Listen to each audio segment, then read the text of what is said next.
wrote in The Atlantic that the question on the minds of the top military commanders after listening to Donald Trump yesterday must have been, how can I know that an order I received to launch my missiles came from a sane president? Cuando los principales jefes militares de tu país comienzan a anunciar su retiro, apenas días después de un discurso cargado de amenazas políticas y de presión ideológica, pues bueno, es evidente que algo anda muy mal.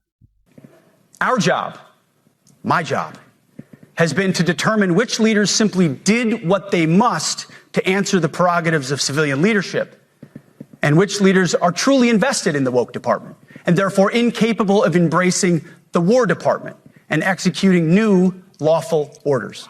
That's it. It's that simple. So for the past 8 months, we've gotten a good look under the hood of our officer corps. We've done our best to thoroughly assess the human terrain. We've had to make trade-offs and some difficult decisions. It's more of an art than a science. We have been and will continue to be judicious, but also expeditious. The new compass heading is clear. Out with the Shirellis, the Mackenzies, and the Millies, and in with the Stockdales, the Schwarzkopfs, and the Pattons. More leadership changes will be made, of that I'm certain. Not because we want to, but because we must. Once again, this is life and death. The sooner we have the right people, the sooner we can advance the right policies. Personnel is policy. But I look out at this group, and I see great Americans. Leaders who have given decades to our great republic, at great sacrifice to yourselves and to your families. But if the words I'm speaking today are making your heart sink, then you should do the honorable thing and resign. We would thank you for your service. Hace solo unos días, Donald Trump organizó este evento poco común en Quantico, frente a casi 800 altos mandos militares. Entre ellos vimos a generales, almirantes y varios asesores. Durante esa intervención básicamente les dijo que las ciudades estadounidenses, obviamente se refería a ciudades demócratas, podrían ser tratadas como campos de entrenamiento militar. Y claro, si le preguntamos a Mike Johnson, él dirá que Trump no quiso decir eso literalmente, ¿no? Lo mismo de siempre, justificar lo injustificable. Hold on a second. As Speaker of the House, do you answer the question. As Speaker of the House, do you believe it's appropriate to use American cities as training grounds for the U.S. military, calling those people in the American cities the enemy within? I'm asking you, as Speaker of the House, do you think that's appropriate? I'm not going to comment on your characterization of what the president said. I didn't get to see that speech because I was a little busy yesterday. Well, you can take his quotes out of context, which you often do, and I don't think that's fair to the president. I'll tell you what he's done, though. He's put National Guard troops here in D.C. and cleaned up the crime problem. People can walk safely to and from work today because the president takes crime seriously. Some of the big mayors in some of these big blue cities are not, and I think that's probably what he was addressing there. Luego de ese discurso, señores, comenzó una ola de renuncias y de jubilaciones repentinas entre los altos mandos. Donald Trump presentó la supuesta inseguridad interna, ¿no? El enemigo interno, como si fuese un campo de batalla en las ciudades demócratas, declarando una guerra desde dentro y mencionando ciudades como San Francisco, como Chicago, como Nueva York, como Los Ángeles, clasificándolas de zonas de combate en esa lucha. Pidió directamente que el ejército tuviera un papel central para restaurar el orden. And I told Pete, we should use some of these dangerous cities as training grounds for our military, National Guard, but military. Mientras tanto, pues el ex presentador de Fox, ultraconservador Pete Hegseth, trató de defenderlo, pero bueno, hasta él admitió que Trump intentó provocar aplausos y bueno, fracasó. Fue más bien un momento al estilo Jeb Bush. Por favor, aplaudan. Move out and draw fire. Because we are the War Department. Godspeed. Attention!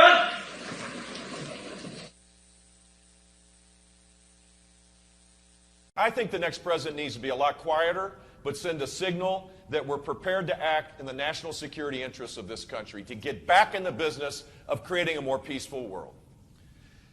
Please clap. Un ejemplo reciente es el general Thomas Busser, comandante del Comando de Ataque Global de la Fuerza Aérea, el cual, repentinamente pidió su retiro, alegando, entre comillas, motivos personales y familiares.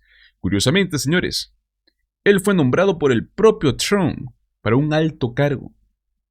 Y más tarde, el mismo Trump le retiró la nominación. How many flashes of insanity from a president should we tolerate? That sounds like something that deserves a zero tolerance policy. And we have never seen public flashes of insanity from any president other than Donald Trump, and we now see them every day. A president who has failed to get his funding plan passed by a Congress completely controlled by his party, then spends the day creating public versions of his hallucinations about the Democratic leaders of the House and the Senate. The president gives every indication that you could possibly ask for, that he has lost his mind, and every single elected Republican official in Washington excuses it. Most of them run away from it. They don't even want to talk about it. And the highest ranking elected Republican in Washington says, it's funny. Claro, algunos dirán que es pura coincidencia, ¿no? Pero aquí viene otro detalle, no es el único caso. El general David Elby también anunció su retiro anticipado como jefe del Estado Mayor de la Fuerza Aérea. Una decisión, amigos, que muchos en el Pentágono la están describiendo como forzada. No termina ahí, porque la administración de Trump también ha reorganizado, ha removido a varios de los más altos oficiales del país. Entre ellos vimos al jefe del Estado Mayor Conjunto, vimos al líder de la Marina, vimos al comandante de la Guardia Costera y el vicejefe de la Fuerza Aérea. Según reportes por parte del Daily Beast, esto parece más un intento de purga militar que una simple reestructuración. Cuando los líderes militares, los más importantes, comienzan a renunciar, justamente después de tu discurso político sin precedentes, no parece que sea una decisión personal. Más que todo parece un mensaje, ¿no? Especialmente cuando el propio Trump usa el escenario para soltar mentiras tan graves que hasta tuvieron que ser verificadas en tiempo real por CNN. He also repeated his usual lie that the 2020 election involving him and Biden was rigged. Of course, he lost fair and square. He repeated this lie that he tells over and over, that the Congo and Venezuela both emptied their prisons to somehow allow prisoners to come to the United States as migrants. There was no evidence that any of that happened. President Trump's own team has never been able to offer any corroboration, and I've spoken to independent experts on both the Republic of Congo, Democratic Republic of Congo, and Venezuela who have said they have seen nothing to support any of that.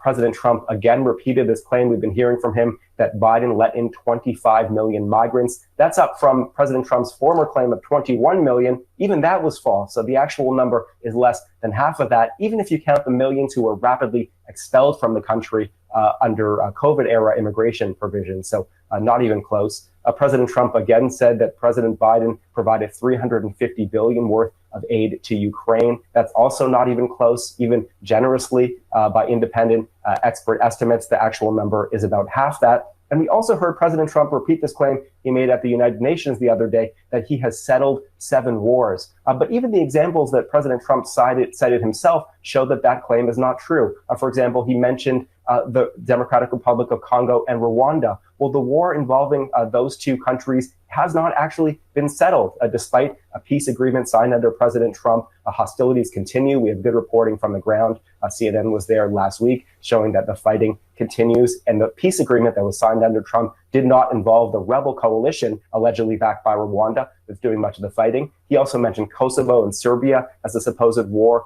he has ended. Well, they have not actually been at war under President Trump. He previously claimed that he prevented a new war from erupting. There's thin evidence even for that, but the claim that he ended an actual war between those two entities is just not correct. Así que, señores, con generales menos con uniforme, crece la incertidumbre dentro del Pentágono. Porque cuando la política comienza a invadir los cuarteles, el ejército empieza a ser usado como arma política para limpiar calles. Así que, amigos, hay que estar muy atentos a eso. Pero, señores, eso no es todo, porque un juez acaba de bloquear temporalmente el despliegue de la Guardia Nacional en Portland. Una jueza federal tuvo que ponerle freno directo a lo que muchos consideran uno de los mayores abusos de poder en la historia reciente de Estados Unidos, y es este intento de Trump por desplegar la Guardia Nacional en Portland, para, pues, supuestamente sofocar las protestas. Lo peor es que no era una simple medida de seguridad nacional, amigos, era, en palabras de los propios analistas, un experimento autoritario, un ensayo de hasta dónde es que podría extender su poder sobre los estados. Para que veamos el contexto rápido, Trump quiso movilizar fuerzas militares contra manifestantes en Portland, una ciudad que se convirtió en el símbolo de la resistencia civil en contra de la administración trumpista. Pero bueno, un juez federal bloqueó temporalmente esta orden, dejando claro que en Estados Unidos no es ni debería de ser un campo de batalla bajo un mando presidencial. Este fallo fue celebrado incluso por la fiscal general del estado, la cual dijo: Portland no es la fantasía bélica del presidente. Y con mucha razón, porque lo que Trump intentó hacer fue utilizar a la Guardia Nacional como una herramienta política, tal y como lo ha hecho con Washington, tal y como lo quiere hacer con Chicago, tal y como lo hizo con Los Ángeles, no como una medida de seguridad. Veamos esto. Breaking news this hour as a federal judge in Portland has granted a restraining order blocking President Trump's call-up of the National Guard. The state attorney general wrote, "The court agreed with our position. Today's ruling is a healthy check on the president. It reaffirms what we already knew. Portland is not the president's war-torn fantasy." These are protesters today gathering outside an ICE facility there. Also today, Illinois Governor J.B. Pritzker said that President Trump gave him an ultimatum: call up 300 Illinois National Guard members or he would do it for him. The news comes amid growing tension between Pritzker and Trump. At Hexas All Generals meeting earlier this week, Trump mocked Pritzker, calling him a stupid governor. Pritzker then had this to say about Trump. There is something genuinely wrong with this man, and the 25th Amendment ought to be invoked. Emma and Jason are here with us tonight. We have Emma Vigeland, Jason Selvig. So, Emma, let's start with you. What do you make of the court's ruling about Portland? Well, it's a very exciting development, and it's long overdue here, because this has been an absolutely unchecked use of presidential power for quite a while at this point. The attempt to use the National Guard to test the limits of the Constitution. Trump is clearly trying to do that. So I'm encouraged that the courts are stepping up here. But we know that the Supreme Court is where this is eventually going to have to go. And unfortunately, the Supreme Court has handed down a variety of different rulings that basically rubber stamp the Trump administration and their illegal actions, including this horrific decision that they had earlier last week or earlier this week on USAID, which said that, okay, even if Congress appropriates these funds, the president has the authority to rescind them, which is undercutting the very power of the purse and the authority that the Constitution granted to Congress. So we cannot rely on the courts solely here. The Democrats also have to stand up and show a united front. And I think Pritzker has given other Democratic governors a bit of a blueprint because of how well he has responded here. How has that been, that response? Walk us through what has worked for him that others, well, to be fair, with the exception of Maryland, there really isn't another one that has kind of been tested in the way that J.B. Pritzker has. Gavin Newsom has. He's been effective as well. He's taken it to the courts. He's very good at the messaging right now. He is doing something I think you know very well, trolling Trump in a way that is pretty effective. And we can talk about that, whether that messaging is working or not.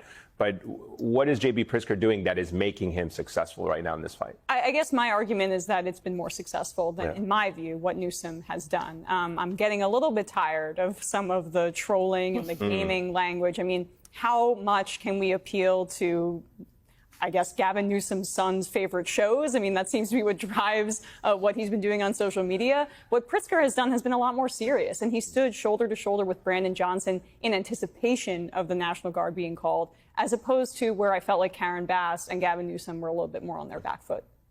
Jason, what did you make of the scenes we watched out of Chicago this week? I mean, the video that DHS released, glamorizing it, and turning it into this basically opportunity for national propaganda. Yeah. But the scenes and the testimony out of Chicago have horrified basically everyone that we have spoken to. Yeah. What do you make of the point that we've reached? Well, I think it's sad where we are right now. And not only the scene there, the raids that happened, the military style raids that happened on, U.S. citizens as well, who are being taken out, children taken out in the middle of the night, separated from their parents in the middle of the night. I can't imagine the trauma that they experienced there, but also on the ground at some of these protests where the media has been targeted. With, I believe there was a CBS reporter, a local CBS reporter in Chicago said because of the pepper spray, a pepper bomb, I think it was, that she was throwing up for hours. And I think a reverend there was praying and was shot with pepper bullets, I think 5 or 6 pepper bullets. So it's a really scary time. And I think it's an important time to remember, protest is patriotism. You need to speak up and talk now and talk about what's happening here and make your voices heard, because it's really, really scary when you see scenes like this. I don't think we can do justice almost to how horrible it was the other night. I just want to go back to Governor Pritzker's statement. He had a statement just about children. Yeah. And he said, following widespread reports of children being zip-tied, separated from their parents, and detained for several hours at an apartment building in South Shore, Chicago. That is insane. And this is happening in the middle of the night. Some of the reports said that the children were unclothed. How is this happening? And how can Donald Trump think that there's any electoral benefit to this whatsoever? Yeah, I mean, the Chicago Sun-Times did excellent reporting and said that some of the children were naked in the streets. And you saw broken windows. They basically trashed the entire apartment complex. And you heard the testimony of people who lived there, American citizens who lived with some of these Venezuelan folks who had come to the United States for refuge. And they said, we together cleaned up the hallways of the apartment because the landlord was so negligent that we as a community came together, and they were our neighbors, and we would use our phone app to translate how to communicate with one another and do tasks. And for me, I hear that story, and it's the most American thing that I can think of. In also the flip side of it, the darkness, which is this apparently slumlord who is blaming supposed gang activity where very little evidence exists to justify basically being negligent towards those tenants, which include folks who might be here as immigrants or maybe are undocumented, maybe are just seeking asylum, and also lower income Americans. And so the communities that are being targeted right now by these ICE raids, which include both immigrants and American citizens. The American citizens that are being affected here are also the least likely to speak up, because they're already victims of over-policing and are usually in cities and are black or brown. And so much like what I see here with ICE is the federalizing of broken windows policing, which has led to mass incarceration for so many black people in this country, and using those tactics in an immigration and national security context, which should scare all of us. It's fascistic. Although credit to many of those community members who actually did go face on camera, speak to local reporters. We played video earlier of one woman saying that she overheard an officer say, F those kids. Yeah. The same kids, Elise, that you're describing, who were zip-tied, some of them without clothes, probably freezing in the Woke it up in the middle of the night. Yeah. Right. I mean, what can we even compare this to, in your view? I mean, for me, one of the first thoughts that I had was the MOVE bombing in Philadelphia in 1985, when you just think of a completely disproportionate and insane-seeming use of, power against a residential American community. But did this bring up anything for you? I mean, you think of other disproportionate uses of violence, like, the Tulsa Race Massacre. I know it's not completely analogous, or say like COINTELPRO and the FBI going after Black and civil rights activists and things like that, but not really. I mean, the comparisons that I make are the Gestapo. Let me ask you about the messaging around all of this and what is happening right now, because what you're seeing is a bit of an information warfare that's taking place. This administration was quick to put out a slick propaganda video with the bangs and the action and kind of like the Hollywood movie part of it, then kind of showing some people being kind of whisked off, even the way that they chose who they're showcasing, zip-tied, stripped of their clothes. And I'm wondering how this is resonating with the Republican base, the consumers of this propaganda. You speak to a lot of them because you go to these rallies, you go to these events, you've covered them for years.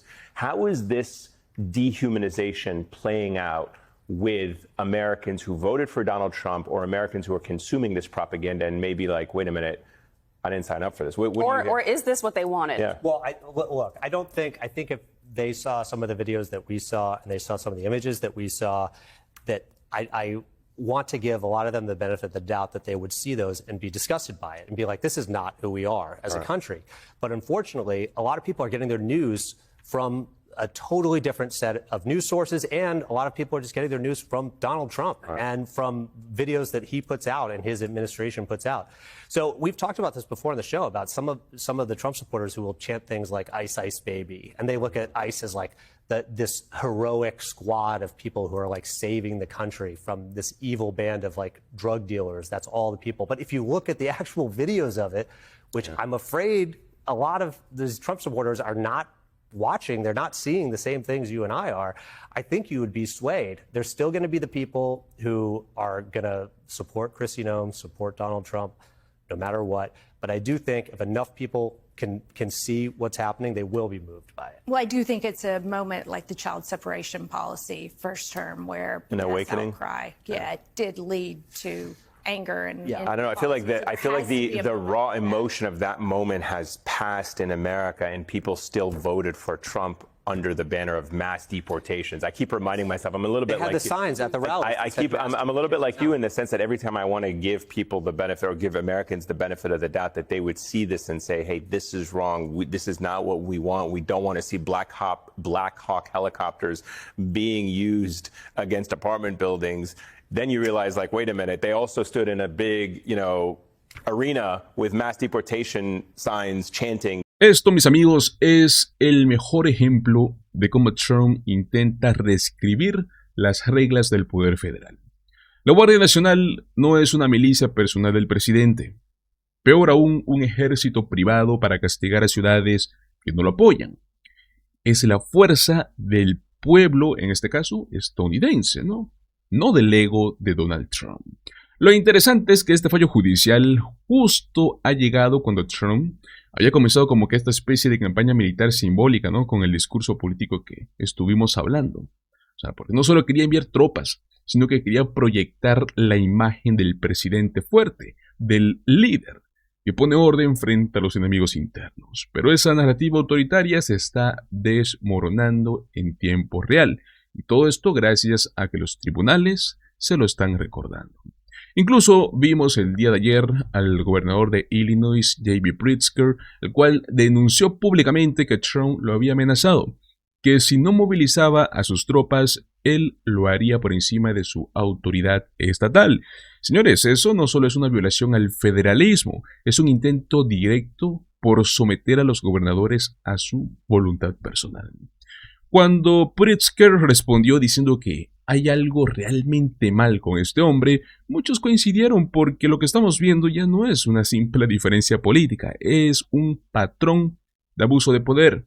de desprecio por los límites constitucionales.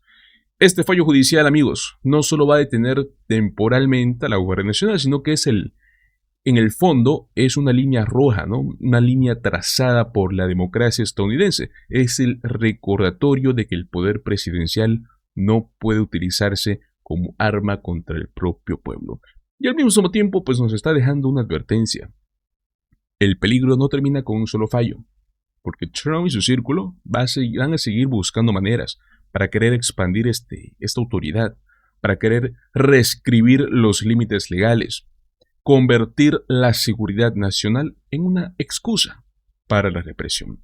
Por eso, amigos, más que nunca hay que estar atentos, informados y siempre críticos. Pero bueno, ¿qué opinan ustedes?